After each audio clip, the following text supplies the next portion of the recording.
Hey everybody, clearing. Happy eclipse day. All right, well, we're really close to it. If it's not today, it's tomorrow. Whenever this finds you, you're likely to be in the eclipse energy still. All right, so I have looked at yesterday's surprise reading comments. I have quite a few here, I think about 8 questions that we might be able to use for part of this reading. So I'm going to dive into that and see what we can find. I've got some categories here. One is mission, one is communication, one is specifically DM related, one is DF central, and then just some intentions releasing negativity for the supermoon and action that the divine would like us to take. Okay, so let's finish with that one. Just gonna put it over and we can let's start with mission work. So service in the world, mission. I've got 2 questions. How to embrace higher self without the masculine being present in the 3D? And do we complete our mission on our own without our twin if they don't show up in the 3D? So let's see what the divine creator would love us to know about that. Thank you, divine creator, for using me as a channel of only the highest and most beneficial information coming through. What is it we can see about embracing our higher self as DFs without the masculine coming forward? That would be called union within, and that is something that hallmarks the twin flame journey for both twins, is integrating that polarity within despite the counterpart showing up in the physical. And actually it is the prerequisite for the counterpart to show up in the physical fully. So let's get into what the divine would love the twins to know about how to embrace higher self without the masculine polarity showing up in the physical. You just can't make it up. And we get the moon to boot. So here is that super moon, all of the emotions. So the first message is pay attention to the cycles. Pay attention. So for feminine, divine feminine energy, get in tune with the moon cycles. Find your flow. Understand the birth, death, rebirth cycle.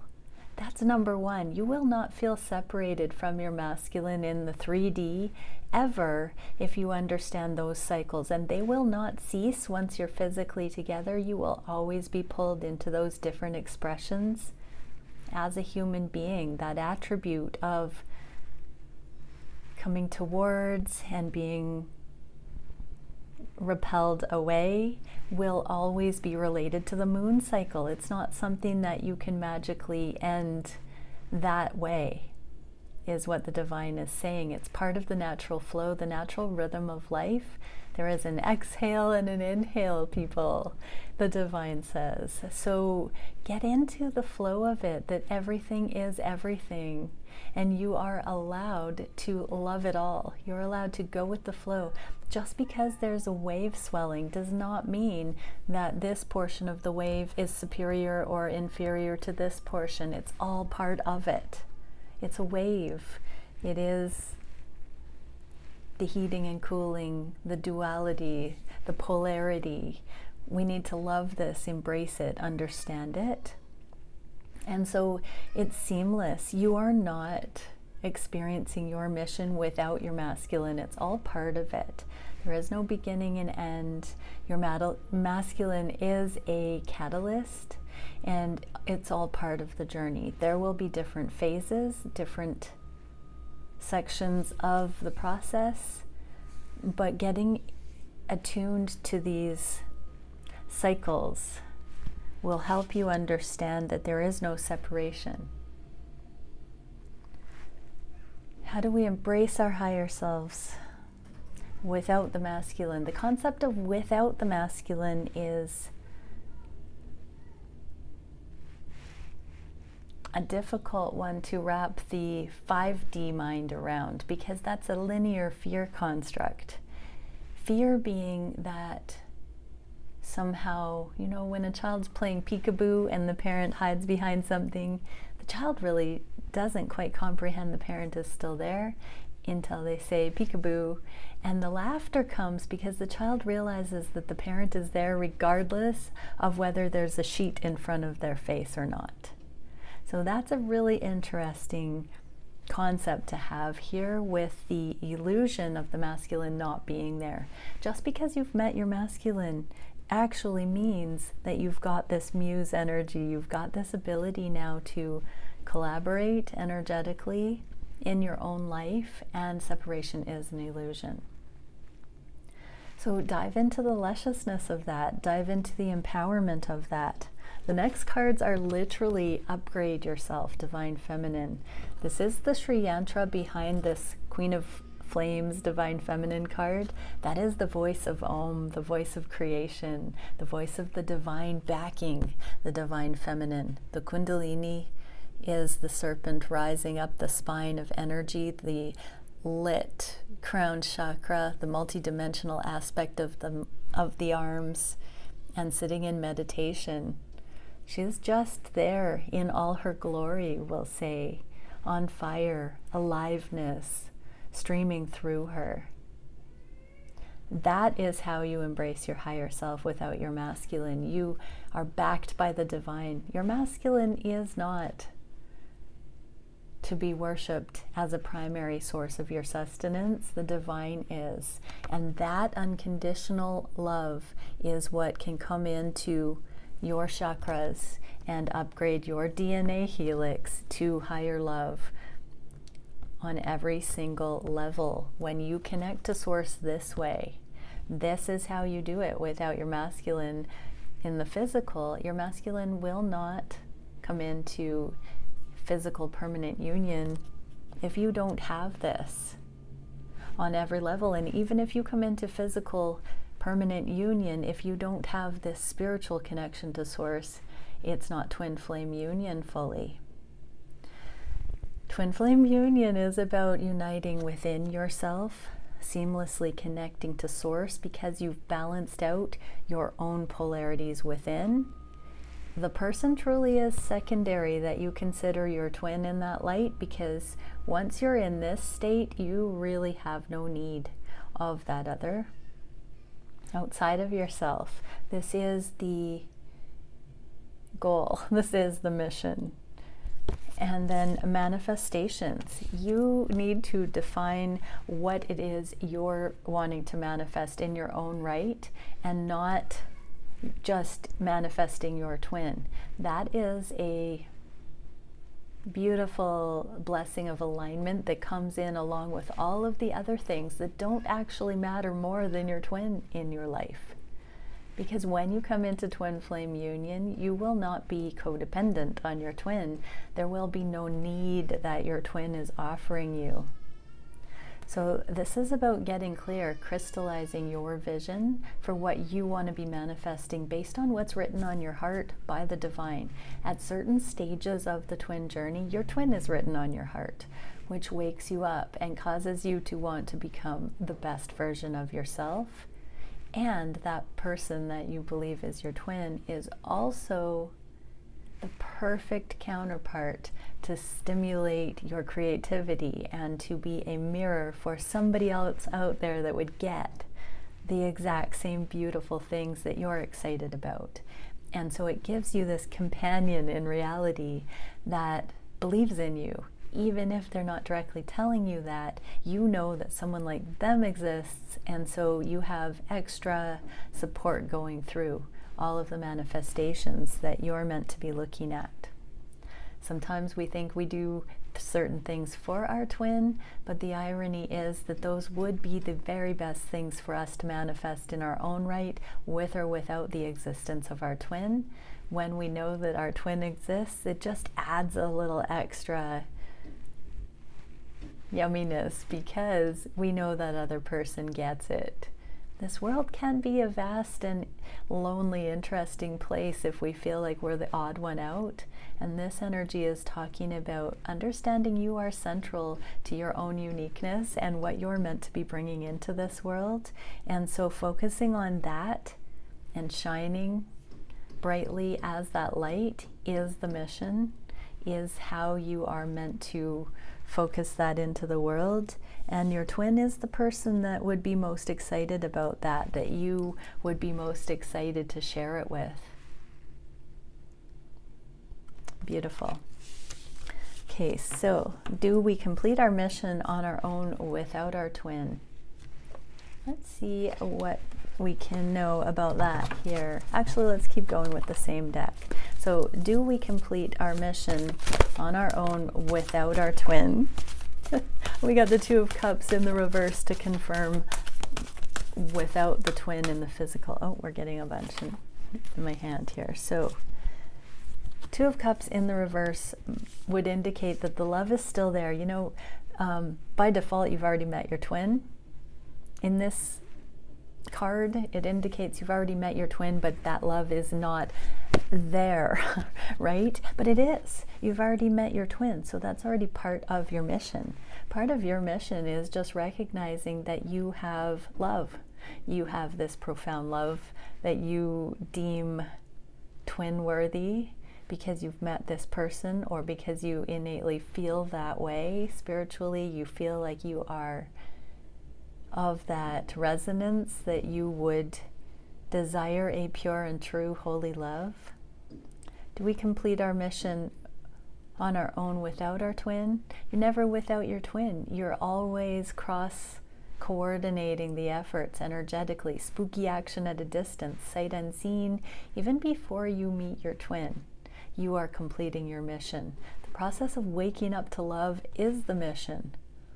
Really feel into that. You can't not fulfill your mission just by being interested in true love.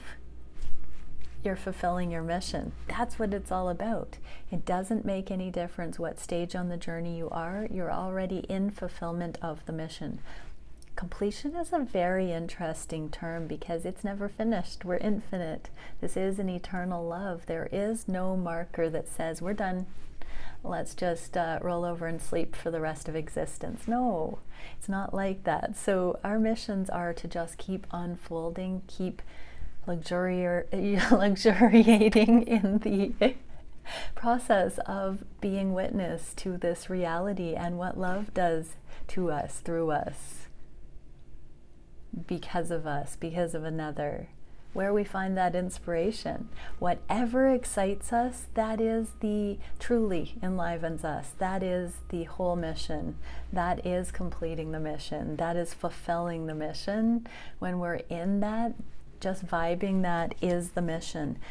Feel into how transformative that is on every facet of your life. When you're in the zone, when you're in appreciation, when you are vibing.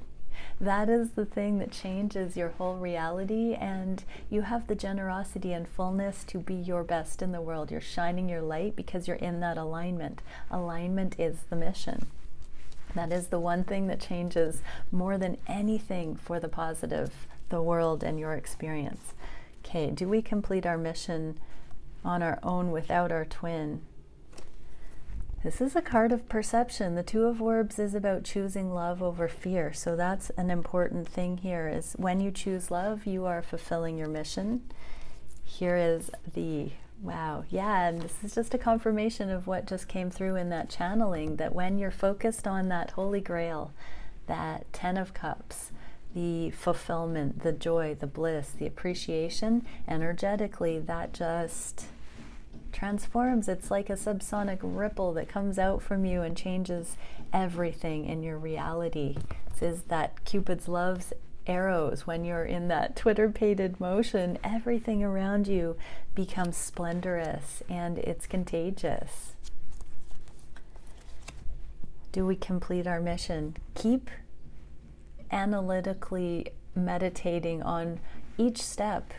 It's not about the final outcome. It's about each one of these decisions with this pendulum here. This is the higher learning. This is the Emperor card, the reason. You have your own internal divine masculine. In this case, the question was without the divine masculine coming in to union, I believe. It wouldn't matter one way or the other. We're both meant to be these high-level decision makers that are paying attention to the inner workings of the nature of reality and truly choosing love, tact, timing, the right choices, the path. And by doing that, we are wiring the neural pathways of the collective of humanity towards love. Every time we make a choice like that, it becomes more accessible to anyone else that's faced with that choice. It's just like our own thought patterns in our individual minds. It collaborates with the collective unconscious just the same.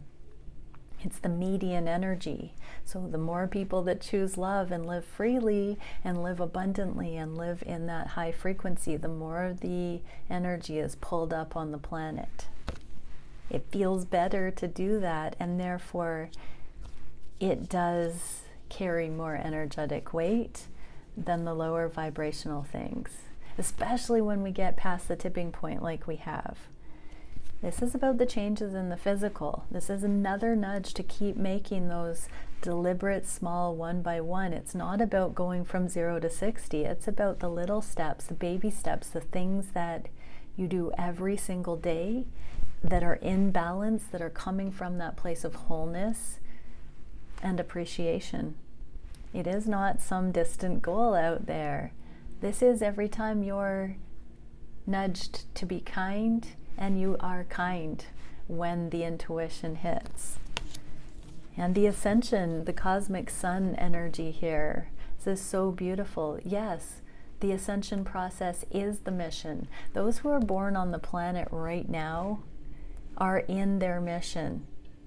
All of those souls that are believing in love, seeing the world becoming a better place, the ones connected with life force energy that want to keep growing towards the sun.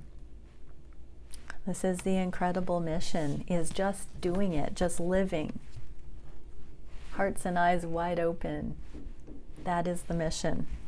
You can't not do the mission. If you've caught on to this twin flame journey, the process of healing and becoming is the mission. You are already doing that. And as you are accountable with that, it exponentially unfolds into more and more and more benefit into the world from that resonance. Okay, so let's see. Communication. Do we wait for DM to communicate without ambiguity? Because meetups can sometimes be, or sometimes lack communication. And ego is defaulted to. Yeah.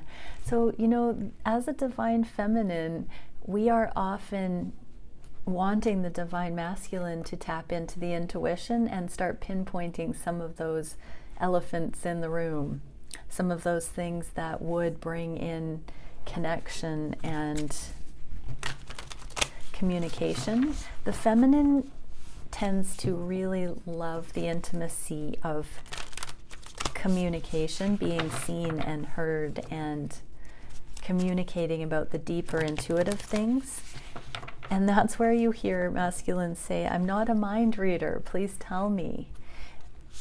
The divine feminine is that intuitive barometer, and it is the polarity of the feminine aspect that holds that skill to really be able to discern the cutting edge.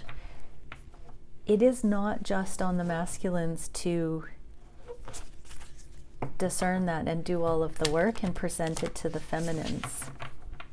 Conversations can be awkward if the feminines discern something and then they're in resistance and start accusing the masculine of not wanting to, or not caring, or not seeing it. That can also be a sticky conversation. But if feminine energy is intuitively discerning certain realities about where the twins are at any given time, there are ways of communicating that are appropriate in a divine love template that opens the conversation about certain things without putting the burden on one twin or the other. So that's really, it takes two. Communication is a two-way street.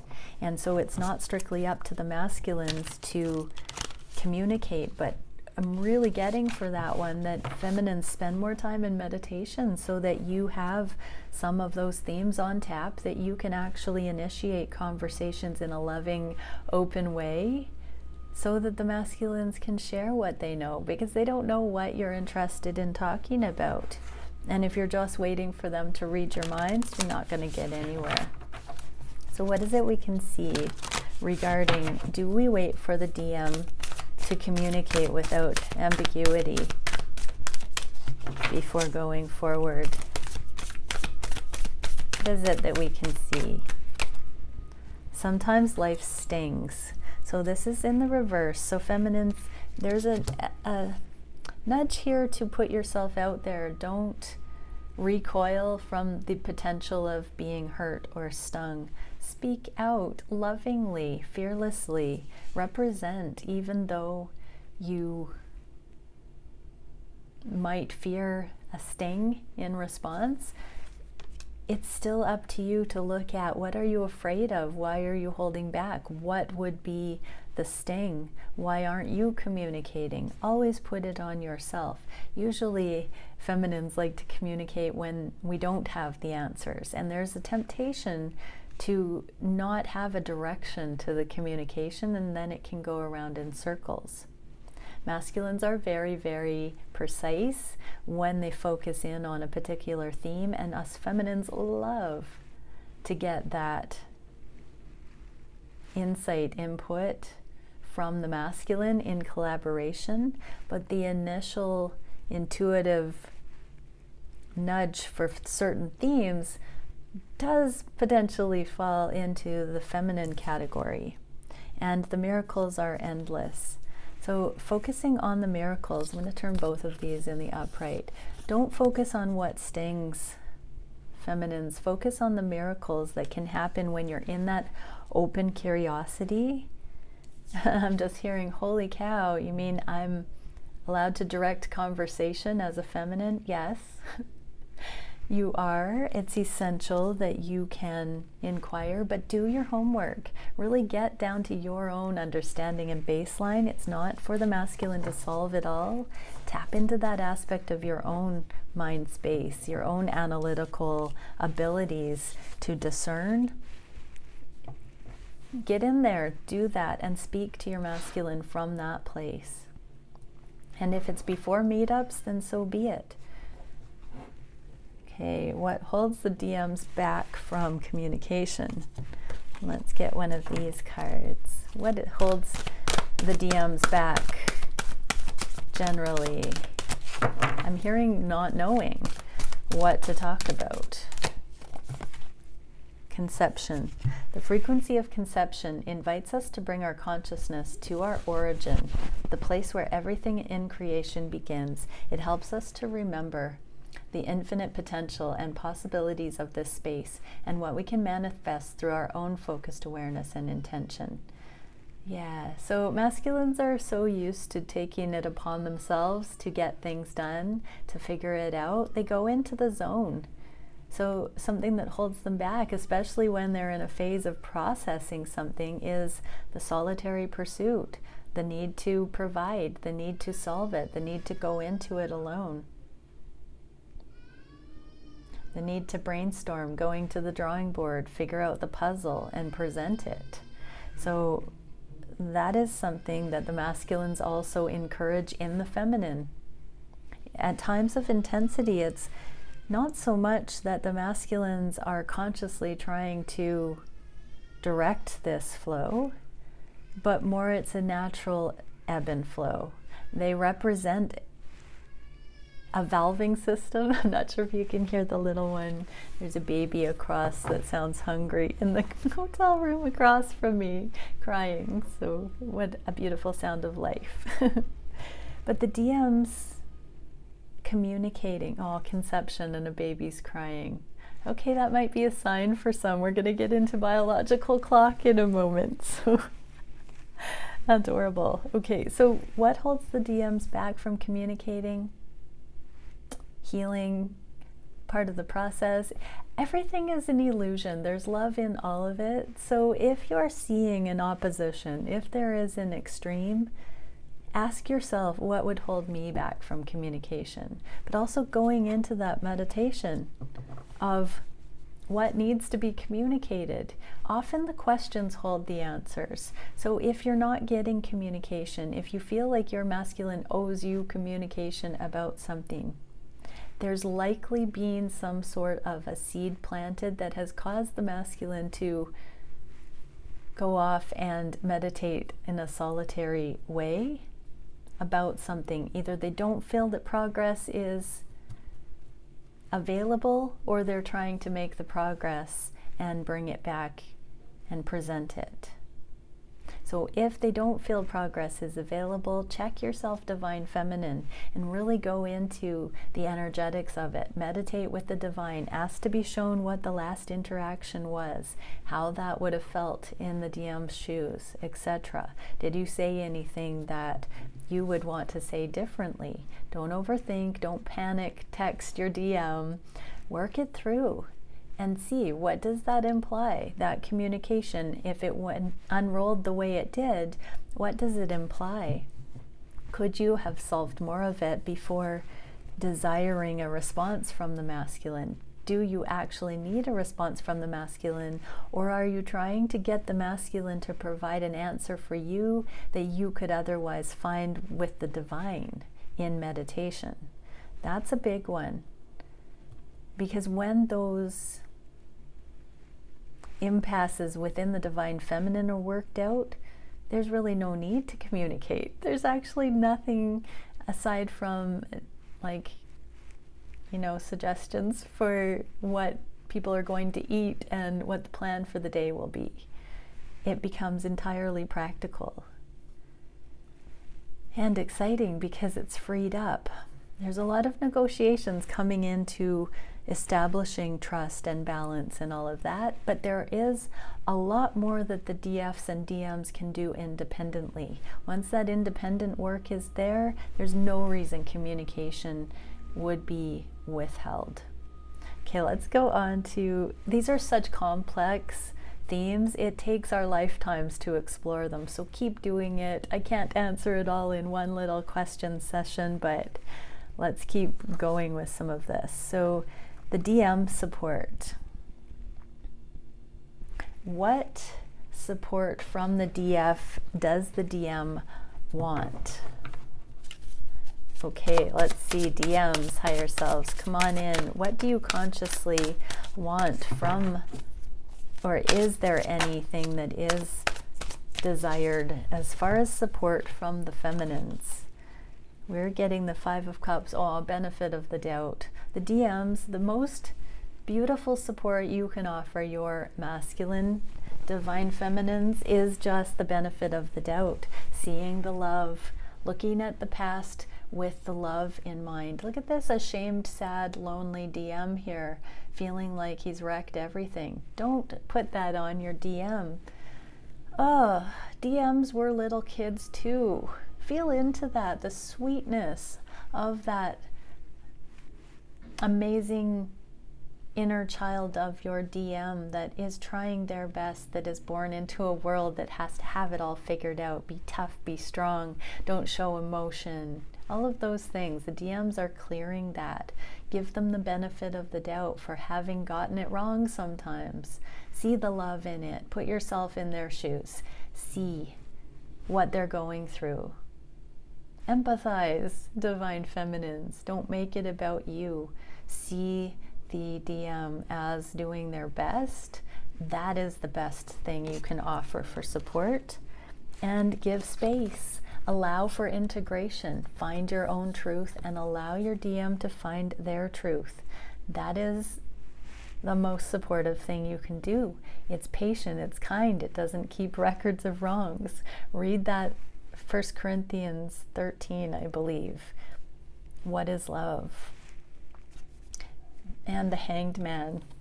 So energetically, I always think of this particular card as pulling the strings behind the scenes. Don't carry your DM's karma. Don't try and do the energetic heavy lifting for your DM. Trust that they've got this. Trust that your DM is a spiritual being with their own karma, with their own process, with their own consciousness that can come to these understandings. And allow there to be room for them not, leave space in your heart for that. Tread lightly. Don't become attached. Don't be overly concerned with the process. Just be there, be a friend. That aspect of holding space and appropriate interaction that is truly supportive and encouraging, not flattering and hollow, but definitely consistent and believes in your DM. Holding that belief without being their cheerleader is probably the cutting edge that would be most supportive from what I'm getting there. Okay, how conscious are the DMs with the changes that they're making? Let's take a look and see how conscious are the DMs with the changes they're making in the physical, spiritual, mental, emotional. How conscious are the DMs regarding the process of ascension in their lives? What are we getting? The first card is Six of Water, inner child. They are like a child. Wow, what a cool card. So they are conscious, but I want to say the shelf life of the emotion of a child is like 60 seconds, 30 seconds, something like that. Like it's very, very quick lived. So when the DMs are going into the thoughts about the changes that are being made, they're holding it just so long as it's practical and it makes sense and it's filed in their toolkit for the next go round of whatever would be applicable after that. It's very analytical and very streamlined. And so, yeah, they're conscious of it, but they're also quite in flow. Okay, what else can we get about this?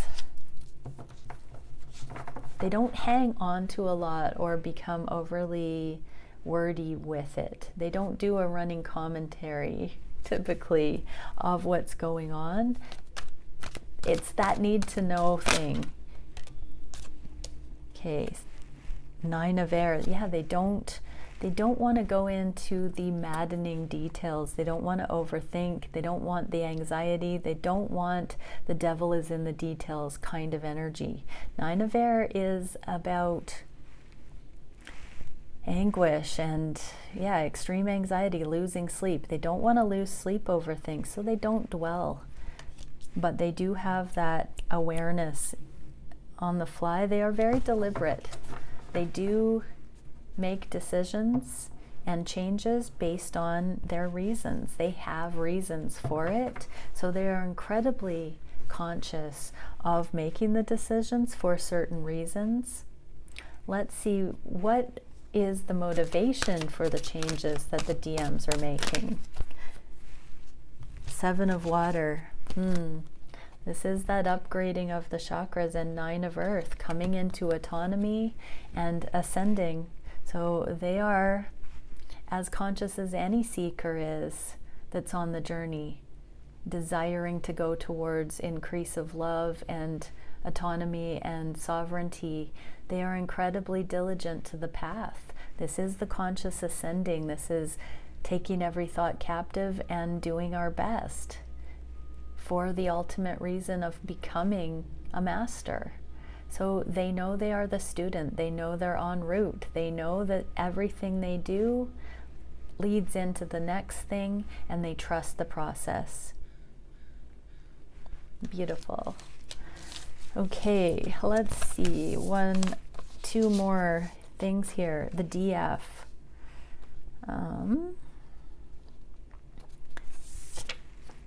How do we stay on track as DFs when the biological clock is running?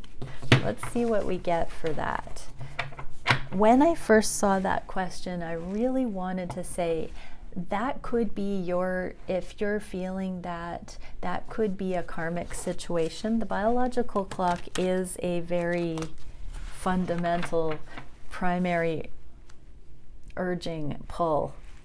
And it's not for everyone. Not everybody is maternal and wants to have a child like that. But for those who do, there could be karma in it. It does ultimately relate to a existential crisis, can be a crisis of faith. It can be a way that the sacral chakra is expressing in either disintegration or imbalance, so that there could be more of an impulse for that. The negative in it is if there becomes an obsession that prevents the DM in that energy, or the DF, for living their best life and feeling worthy and feeling lovable. So working on trust, faith, divine timing, and surrendering to divine will is the big one there. It's a really powerful catalyst, the idea of a biological clock ticking. But let's see what we get. So how, Divine Creator, how would biological clock factor in? What can the Divine Feminines whose biological clocks are ticking know? Of course we get the moon. So the moon in reverse has a lot to do with being out of whack with hormonal cycles. So biological clock ticking can indicate an emotional hormonal imbalance, or you can cause one. If you get too obsessive about that, you can throw yourself into a negative moon cycles where you can have really devastating hormonal imbalances related to stress and the interpretation of your reality, huge PMS swings, obsessive craving at ovulation, sexual imbalances. It can manifest in a lot of ways where there can be exaggerated neediness, and it can be a hormonal issue. So looking at holistically all of the things like nutrition and exercise and sleep, and being very aware of what stage you are on your cycle.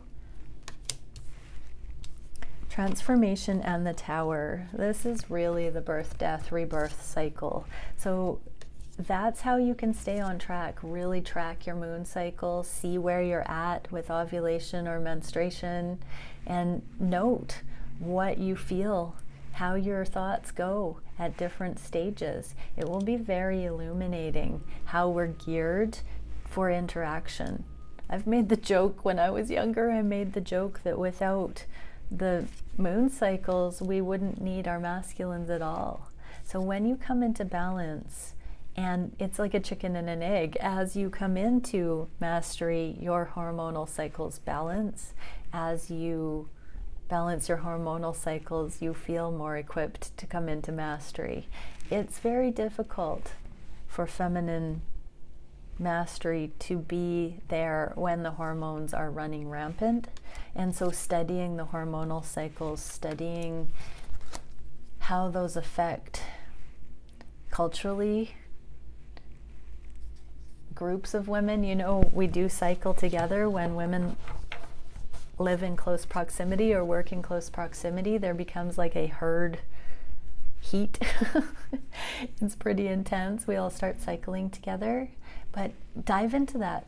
That's how you balance that out without the masculine coming in, is understand it. You might be possibly, if you're looking at energies like that, if you resonate with that last message, you might possibly be asked to become a moon wisdom keeper and bring that wisdom to the planet. Study it. You might have been predisposed to really come into those kinds of arts and healing arts related to the hormonal cycles.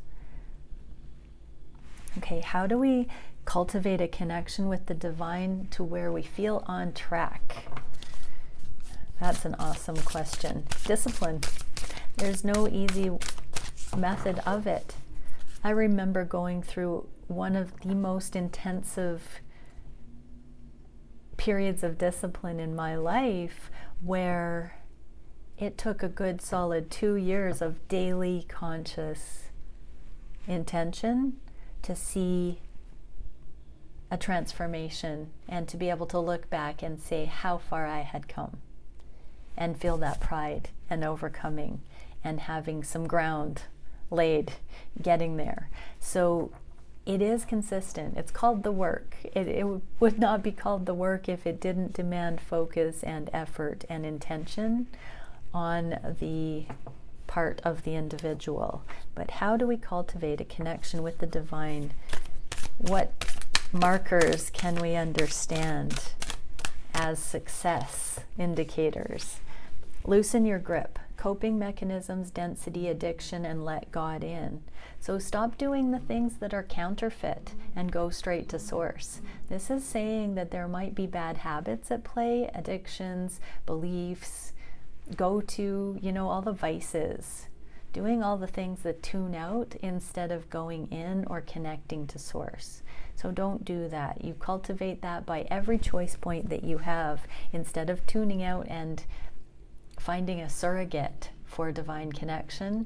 Remember, put that in your toolkit to go to the divine, to connect that way. And forge, don't follow. Pave a new path, be the leader you wish you had. Initiate the connection with source. Every single time I have asked the divine, I'm thinking of one pivotal moment, what the divine feels about me taking a weaving, wandering path when I was younger, following temptation, doing things that maybe I knew I shouldn't, that kind of an energy. And I said to the divine, what do you feel when I return? Are you shaking your head at me up there? And all I got was love and consistency and the knowledge that the divine does not go anywhere. It's our own ego, it's our own desire to stray from the constant awareness of the divine that makes any difference at all. That love does not change, and it is always there, waiting. And so keep reconnecting until it is in flow, until you're praying without ceasing, until you are just cycling it through your toroidal system at all times with your other moment-to-moment awareness. There is a ethereal layer through your chakras that you can actually feel connection to source, and it runs like an engine and it hums along. When you are focused on divine will and love, that is divine will, it's love. As you explore what love truly is, you connect and you complete that circuit consistently. It becomes a way of life. It is a discipline. So let go of everything that is not love. And that is how you do it. That is how you feel on track. You will reap the natural benefits. You will feel the natural results of that. You will know. You will know your success. Okay, let's see now.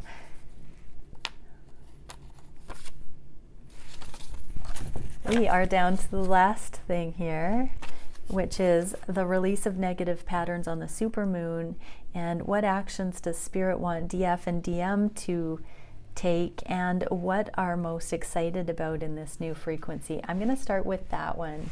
So what are each of the twins most excited about in this new frequency?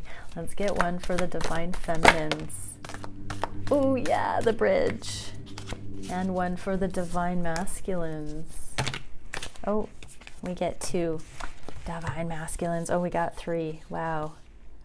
Wow, Gnosis and Aletheia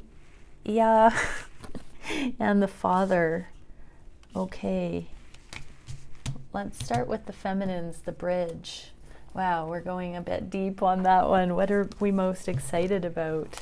The bridge for Feminines. I'll hold the card up 1 sec.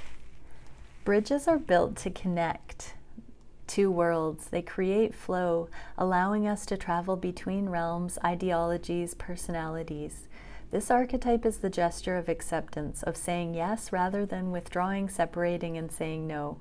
When we cross a bridge to an unknown land, we are led magically into a new reality. We open up to otherness. Healing and communication are made possible. We enter a state of curiosity, wonder, and learning. The shaman, for example, creates the bridge between the everyday world and the sacred. This card asks us to study the connection between the seemingly disconnected parts of our life, relationships, ideologies, and histories. Remember that a bridge can't be forced. It must be made with love, or its structure will not withstand the inevitable weather of life.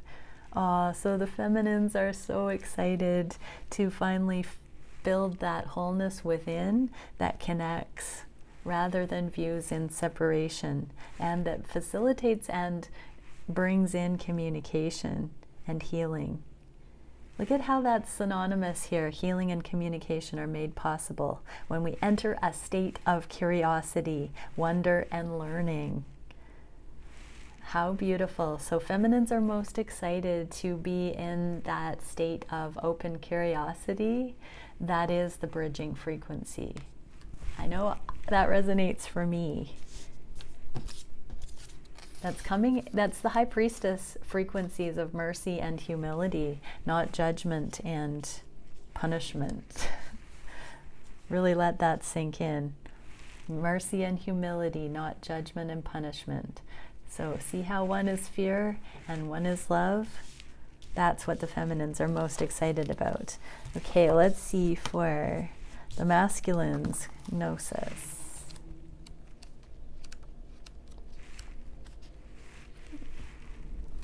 Oh, L.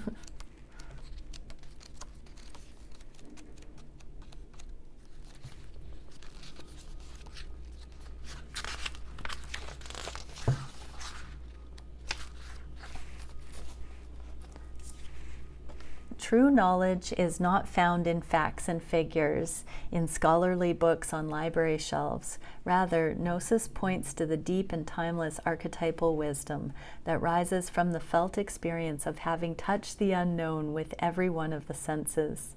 Those who are drawn to Gnosis find themselves in esoteric studies, likely involving mysticism, alchemy, healing, or perhaps science. Knowing is their calling, not knowing is their job description. No matter how far the alchemists take their studies, they come to the ultimate conclusion that facts slip forward towards mystery, and soon the mystery results in facts. This card signifies a knowing that is life-changing. Once you experience it, you are forever changed and become a guardian of Gnosis. The eternal mystery is calling you. Study your passion in the deepest way available to you. So the masculines are most excited about giving themselves the full-blown permission to explore reality, to explore the mystery, to tune into their own high priestess intuition and let it lead them where it may, with curiosity as well. This is a playful energy, like the bridging energy. This is beautiful for the masculines. Let's also read the father here. So true energy of the father coming in. I'm feeling a lot of karmic healing with this, that masculines are allowed to embody a truly safe energy here. Alongside the mother, the father resides in the central axis of the archetypal family. The father embodies both light and dark aspects of the masculine. Thus, he is infinitely dynamic and complex. His energy is strong and regal, embodying such virtues as honesty, wisdom, and loyalty. Yet ironically and simultaneously, the father is often absent, literally or emotionally. Through absence or action, the father eventually reveals that he is neither a king nor a god, but a human being with many flaws and wounds. He is both the guardian and the one who leaves us to the wolves, here yet gone, the champion and the failure. The father can never resolve or escape this duality. It is inherent in this archetype itself. Witnessing the father's limitations allows the child to grow beyond the family and into the world.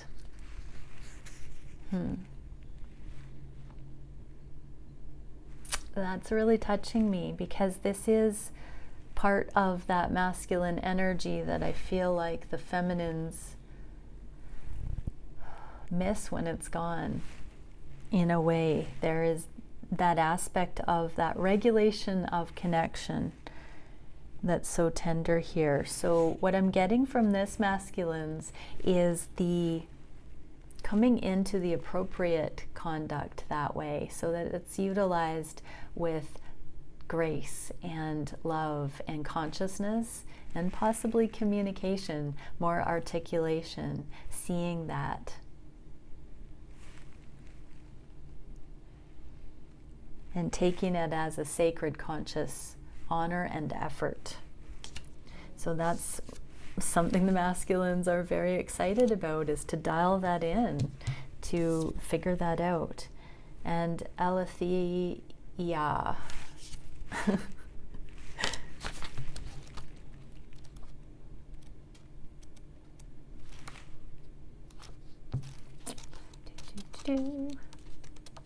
Back to the back of the book.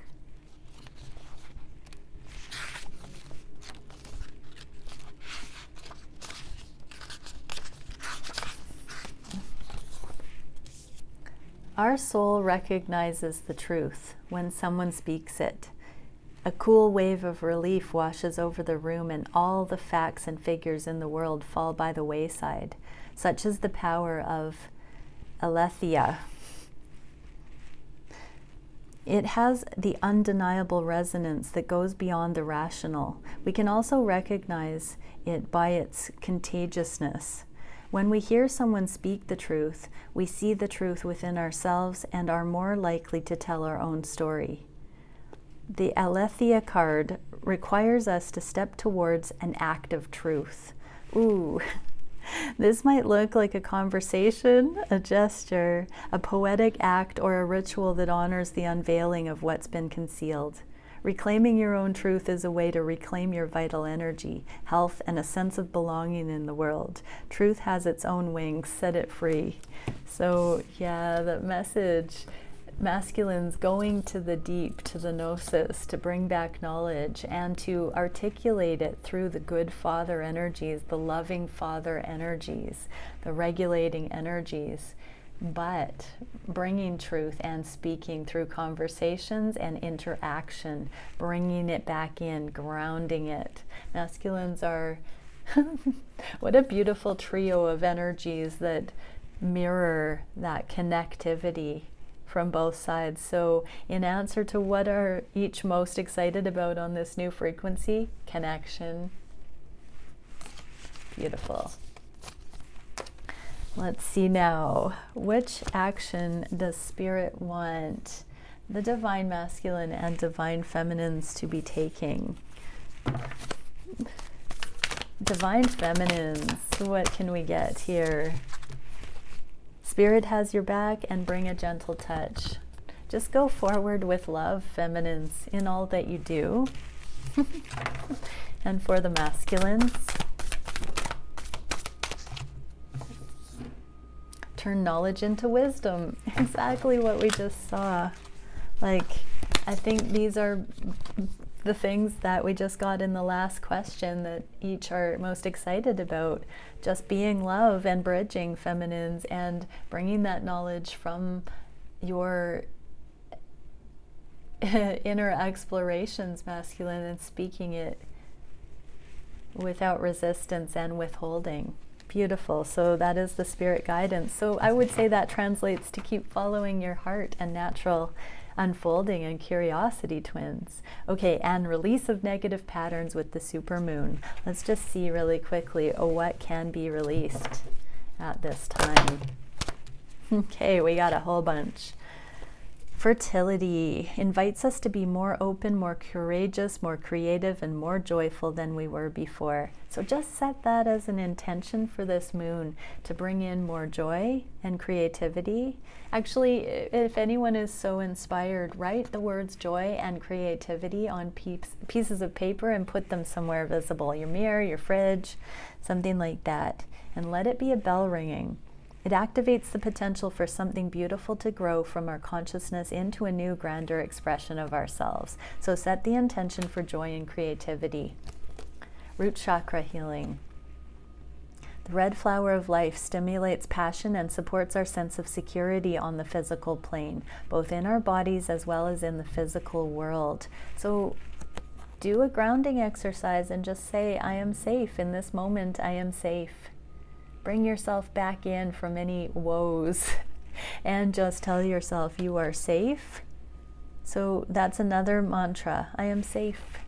In this moment, everything is all right. I am safe. I am whole. Earth. Oh wow, we're getting crown chakra too. I'm going to go to that one next. So the violet flower of life supports our spiritual connection to the universe and our ability to transmute negative energy into light. So remember your God self. That is the best way. Really tap into the safety and connection to source so that you remember that anything negative, you can breathe it in. You can trust that all of humanity is going through similar things and filter it through divine love and exhale it in that safety. Take the charge off. Get really good at just allowing that to be the experience, dropping the storylines, breathing it out, and then just waiting for the next good feeling to come in. Earth. Pretty card. Activates our deep connection to the physical plane by showing us all the beauty of the aspects of our Great Mother and revealing the more ethereal spiritual aspects of our nature. I really distinctly had a vision of many going out and watching the full moon and the eclipse, just being in nature under the night sky, connection, and feeling the safety in the dark, in the nighttime, in that unknowing, climatizing in that as not scary, not going to come and devour us, that we're allowed to just feel safe in the unknowing, in the distance, in the night. This is not being afraid of the dark. Metaphorically here is what I'm getting. Not being afraid of the shadow work, not being afraid to see things for what they are, not being afraid to understand that anything that is not love was given to us. It didn't originate with us. And we can let it go, we can forgive, we can release. Healing. The frequency of healing supports our intrinsic ability to restore our health and wholeness by consciously using the information that comes to us through our senses and harmonizing everything accordingly. So really do a check-in with your senses, with your body, and ask, what do you need? What do you need to release? What do you need to align with? And synergy supports our allowance and acceptance of not so obvious, never seen before combinations and unions that result in new ways of functioning, working, thinking, relating, loving, and being. It reminds us to embrace the unfamiliar so that new yet exciting co-creations can give birth to a new reality. So definitely coming into the excitement for what will be. One of the biggest reasons we don't release negative patterns is because they're familiar and we're afraid that better won't be coming in. So really do the mindset work to know, to trust, to believe, to be worthy of, to see yourself as worthy of good things to come. Much love, everybody. Happy eclipse, and I will be in touch as soon as I can. Bye.